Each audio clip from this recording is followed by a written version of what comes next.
Okay, here I am at the children's home Talita Kumi, and we're going to make maracas or shakers. So we're going to be using bottles. We're going to be using plastic bottles, and rice. So it's really simple. This is our first instrument that we're actually making here at the children's home. We're going to be making a lot more instruments together, and this is the first one. So I invite you to come and hang out with us and watch how we do it.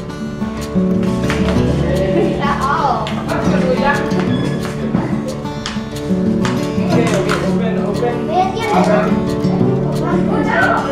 Open the bottles. First, we have to drink the soda.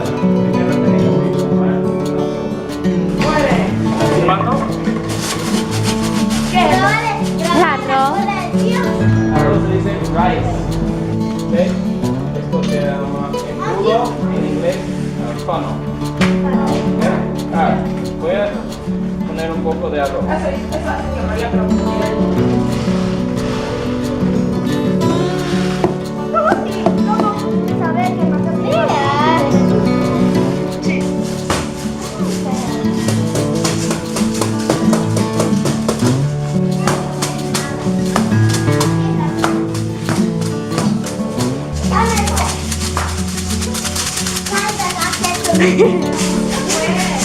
One and two and three and four and one.